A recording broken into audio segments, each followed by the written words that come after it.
Well, get ready to look up at the sky and see drones hovering up above. As of now, unmanned aircraft can only be used in military airspace and by certain law enforcement agencies. But this week, Congress passed a bill that would allow for commercial and private use of drones. So what this would do is let any person or company that gets a permit to fly drones wherever and however they please. And these aircraft typically carry surveillance equipment, even weapons in some cases. So what does this mean for your privacy and safety? Joining me now to talk about the implications of this bill, host of the Alex Jones Show, Alex Jones.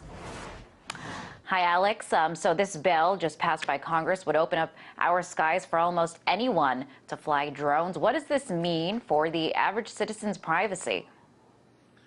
Well, Liz, thanks for having me. This is a nightmare. It's the military-industrial complex not just trampling on our privacy with ground-penetrating radar and infrared looking through our walls. It's been going on for decades. Now it's going to be unmanned. So if the pilots, say no to a mission that's illegal, it won't matter because many of these drones now, as reported by the LA Times, are autonomous. They're artificially intelligent. They're given their mission. They've got tiny drones that fly in formation, that are weaponized and have surveillance. They also have Reapers that are weaponized, and of course they have the Predators. Just a month ago, I was on RT in North Dakota. The Air Force was involved with local police surveilling purported cattle thieves who'd actually just kept cows that had come on their property. Under common law, you can actually keep cows that come on your property. I have a ranch. My family does. I know the law. But they didn't care. They acted like, oh, the military's involved surveilling citizens. So this is the military-industrial complex basically taxing the public and then using that money to build up a military infrastructure against the population, exactly what President Dwight D. Eisenhower warned about in his farewell speech back in 1961. Beware the military-industrial complex and the, quote, technocratic elite that controls us. That's the full quote. In Rome, it was the military used by Caesar internally that took over. In Nazi Germany, in Napoleon's France, this is always the danger in third world countries today and in ancient nations. This is classic. And these politicians in a revolving door are invested in these drone companies, the body scanning companies, all of it, and they're getting incredibly rich off of setting up surveillance and weapon systems against the people. I mean, this is really frightening. Now, as you mentioned, it's the military as of now that has been using these drones, but this new bill would allow companies to use the aircraft. How do you expect companies, especially big companies, think Google and companies like that, to use this technology? Well, that's the problem. Because of technology getting so inexpensive and robotics and factories, what would cost $10 million a decade ago cost $100,000. And things are going to get cheaper and cheaper. And these big mega companies like Google, that's already operating in 14 states, just a couple years ago it was one state, with robot 18-wheeler trucks, robot cars. And when they wreck, it's all swept under the rug because the system wants to go to this. And they're openly arguing that they're going to prove that robot cars and aircraft are more safe on average and force people to have robot cars, force people out of the 18-wheelers. So this is about humans having our rights taken and these big mega corporations and the military operating these drones. They're also not just having air drones.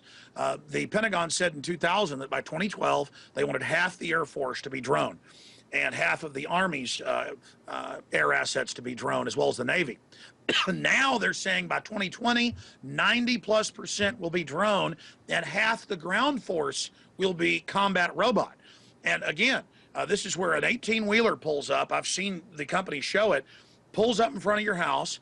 A bunch of robots get out the back on treads, come up to your home and basically attack you.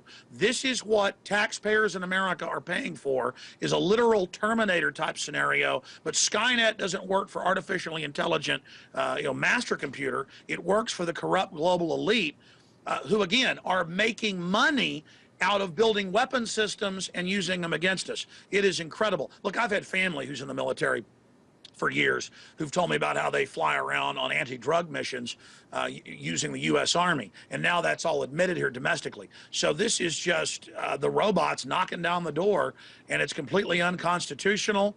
It's dangerous, and we're going to rue the day that this happened. All over the world under the NDAA, they're saying we won't just arrest and kill citizens in the U.S. with no trial and have them disappear.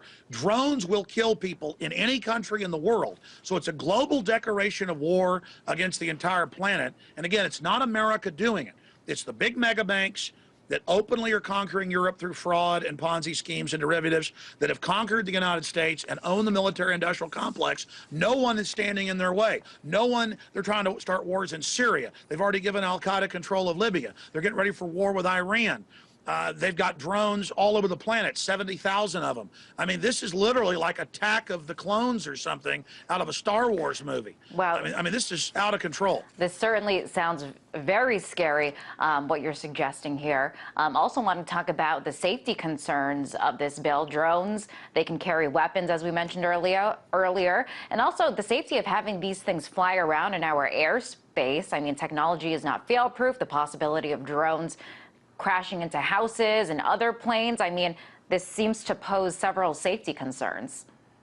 Well, and they've already done perspectives on this. The big insurance companies have done actuaries and have broken all this down, and they've said, well, the answer is have all the aircraft and all the cars into a central computer that basically warns the other drones. So the answer is going to be, when there's disasters, is get humans out of the cockpits, get humans out of the driver's seats of the cars, and make everybody go to robots. And then a centralized elite, in their own words, will control this technocracy. I've been calling them technocrats and a scientific dictatorship for 17 years. Now suddenly the elite are saying we want a technocracy for the world. No more elected governments. Experts will run things. I wasn't guessing that they were technocrats. I read white papers written 50 years ago where the big think tank experts in Britain and the United States said we'll use the wealth of these countries in Europe to build this technocracy to dominate the globe, but we've got to stay on the cutting edge of technology. So it's not America and England dominating the world. It's these criminal interests, these scientific dictators who are very intelligent, who have now used us as the launching pad for basically the robot wars that are coming. So get ready, folks, because before military could say no to crimes, there won't be military soon. There'll be robots working on robots that deploy the combat robots. Alex, very scary but interesting points that you raised there, that this could be just the beginning, that this is beyond drones and what this could potentially lead to. That was Alex Jones, host One last of the point, Alex Jones Show. drones. They've announced 30,000 drones, Associated Press, to be in the sky. 30,000, a $63 billion funding system, half of it in the new FAA bill to fund this. God bless you. Alex, I just had to. Alex, thank you. Well, we'll talk more about this another time.